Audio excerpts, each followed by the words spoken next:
And now, HBO Documentary Films presents The Last Truck, Closing of a GM Plant.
They're closing our plant.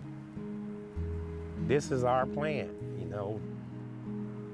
We don't own it, but this is our plant. You know, everybody's waiting on that last truck. You got about 100 jobs left. Okay, here come the last truck. I said, wow, it's coming. It's coming.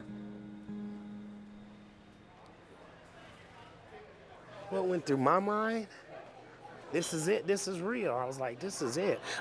What went through my mind was I couldn't believe the reaction of the people, of our, you know, my friends, my family, of GM family, that we are so proud of our work.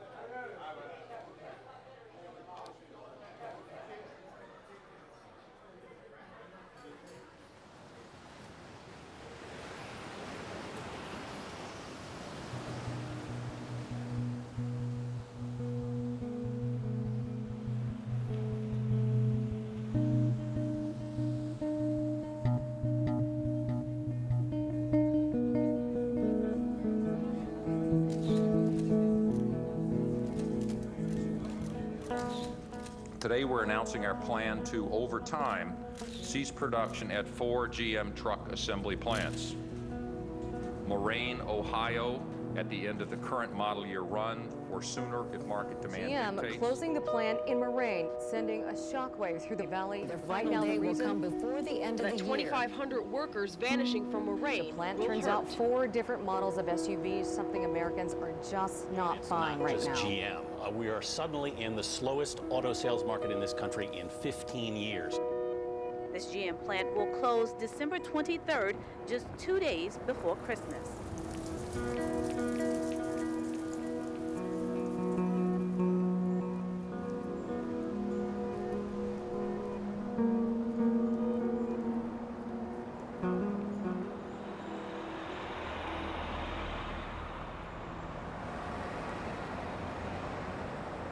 They called and talked to the lower level management, and then at 2:30 they talked to us, and we went to a meeting and seen on closed circuit TV that they was shutting the plant down, and he cut it. What do you think of the timing? Merry fucking Christmas. See ya.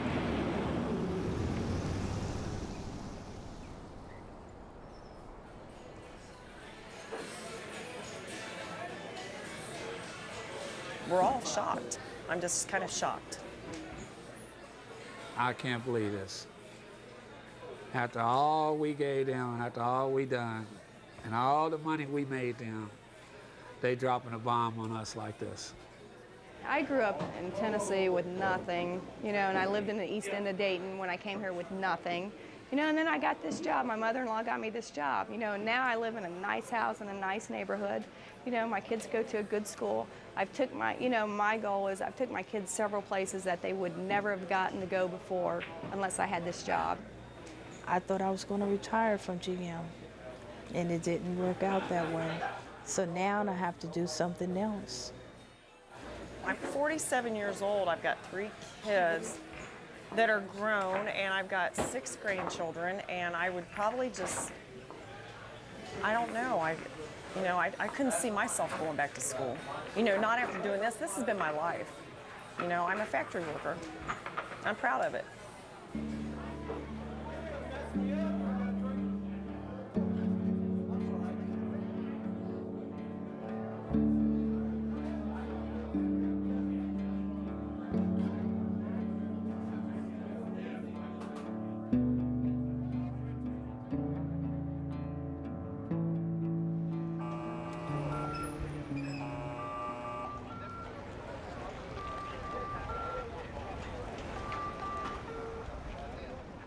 I remember my first day, 6/2/94. That was my first day. March 13th, 1995. February 6th, 95. I used to bag groceries. I went from $4.35 to almost $10 an hour, so I was happy to be there. I mean, that was a big jump. I was just fresh out of high school. It was overwhelming then to see something this big.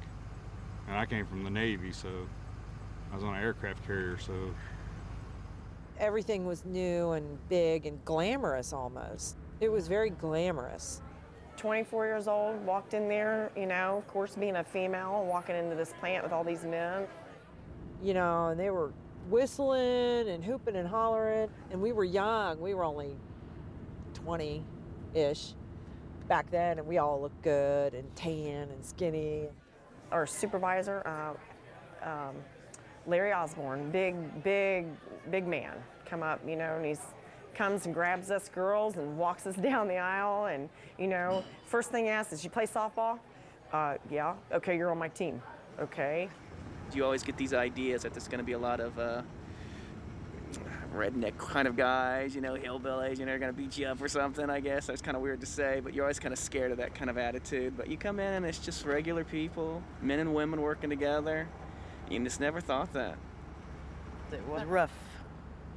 Yes, it was. My hands were, for the first week or 3 months, my hands were so sore I couldn't even turn the key in the car. It's very physical. When you're pulling a sheet of tin, it's 6 foot or 8 foot by 4 feet, usually. And then you gotta slide it down on a table. It'll cut the crap out of you. You know, I came here with the attitude that, hey, I'm gonna work triples. You know, hey, I want all the money I can get, you know. And my first 8 hours, I'm like, heck with this, I'm gonna quit. I went home with my fingers could not move, and I thought, I cannot do this. And my dad said, you go in there and do not say you can't do anything, and you just do it.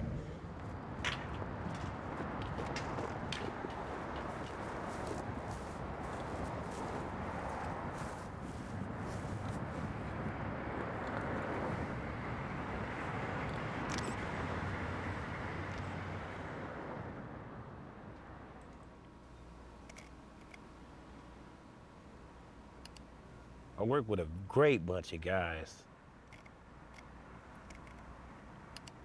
The best tradesmen I've ever worked with in my life.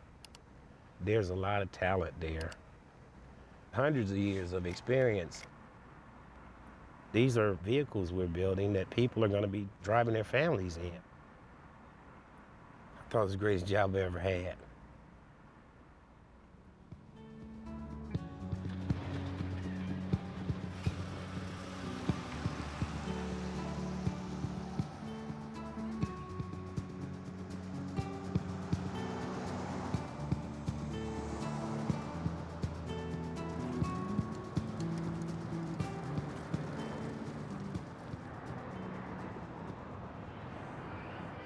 The people that are telling you what to do don't really know what they're doing, you know, so, but they've got college educations. I don't have a college education, but I'm 52 years old and I've been doing this since I've been 18, so if you want to count the time, I've got a couple doctorates, a few master's degrees, and you know, but since I don't have that certificate, they don't want to listen to me. In my opinion, a good tool maker is actually a frustrated artist. I can't draw and I can't paint, but I can make you anything you want out of metal, you know, and make it precision and make it right.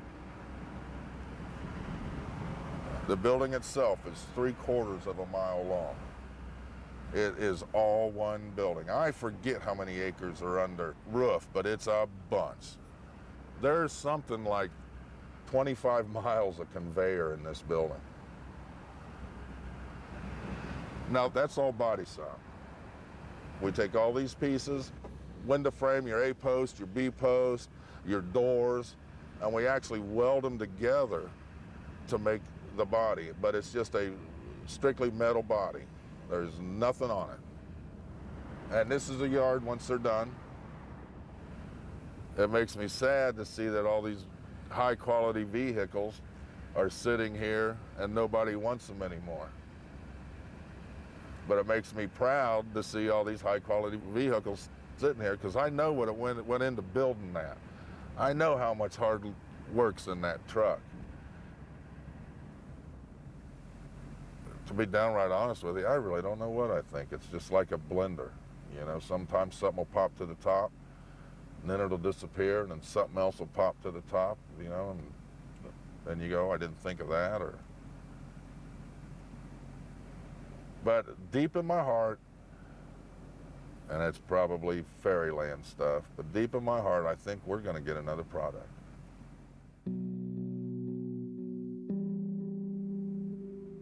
The auto industry is bleeding cash, and badly. They need money Things right are so now. bad, the government has to step in and bail out the big three automakers. The union on the is brink one of big collapse. reason why the big three are in a world of hurt. This is all the union's fault.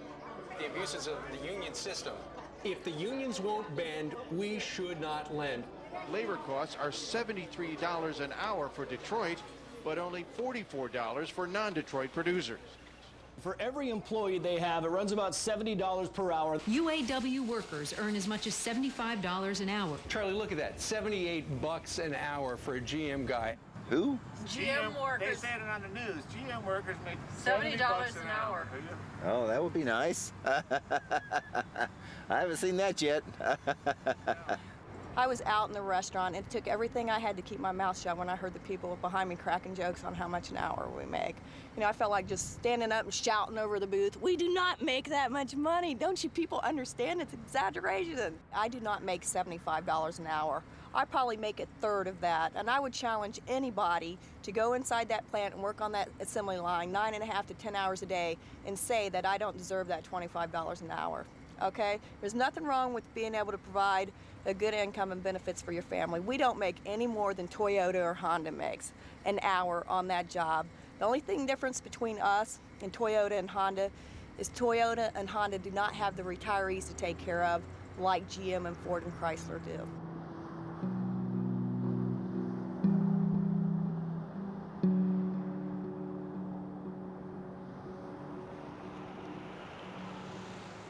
I mean, I've had guys tell me, you know, that I'm overpaid because I'm a union employee. I mean, not just at GM. When I worked out of the IBEW construction hall, I had guys tell me that, non-union electricians.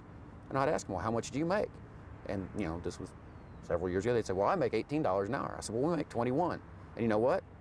If we as a union volunteer to make $18 an hour like you, next week your contractor's going to come through and say, okay, you're working for $14 an hour, so that I will have a competitive edge against them. I said, where do you want to draw the line? Where I work for $1 an hour and you do it for free? I watched my grandfather establish himself in the union back in the early 70s when black men didn't have that ability. And him to reach the points that he did, it was wonderful. You got everybody that's saying, let General Motors declare bankruptcy. Well, this is just my neighborhood. The fella in the White House over there, retired Delphi.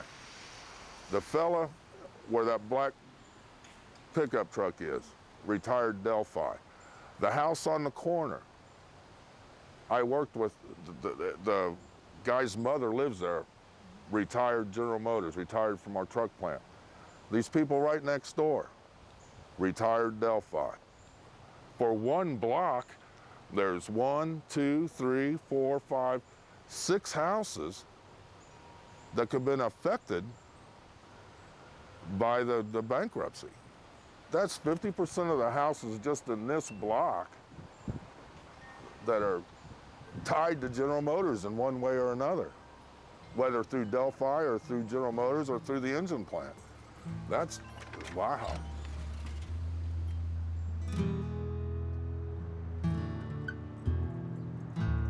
I think we're at the end of the good life, so to speak. I don't think that it's going to be a thing that people can attain anymore. I think everything, we're not going to go up anymore. We're either going to level off or even have a downtrend. It's all changing now. Go to Walmart and shop. Walmart, when it first opened, their big selling point was American made. Now, if it's American made, they don't have it. We're not going to have a manufacturing base anymore. It's going to be foreign owned.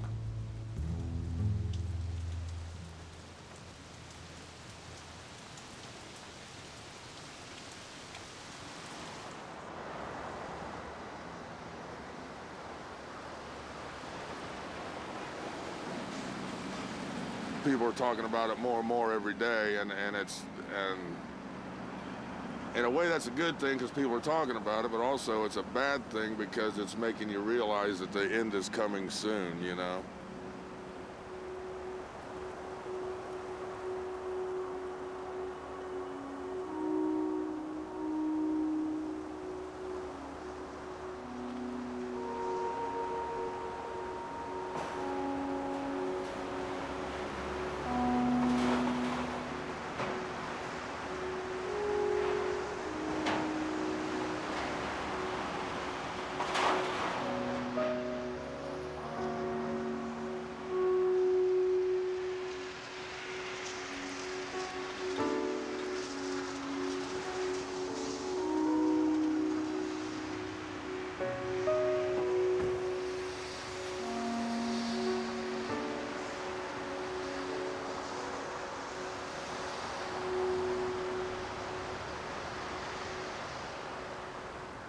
I'm ready to get out of here now. They want me out, I'm ready to go. Struggled with it, but now I'm ready to go. I mean, it's come to the end, so I kind of realized that, and I'll accept my fate and go on from there. I'm tired of messing with this. What do you mean? I gotta start over again. Either get an education or a job. There are no jobs, especially in Ohio. Education I don't got. Most people here don't have a good education, or they'd be somewhere else. I mean, it's the best deal everybody's got right here. If not, you'd be somewhere else. What's next for you? I don't know. That's what all this is about. Future education for us guys who don't feel like getting any more education. Too old for it. The old dog, new trick routine, I guess. Do you know how to, like, you computer savvy?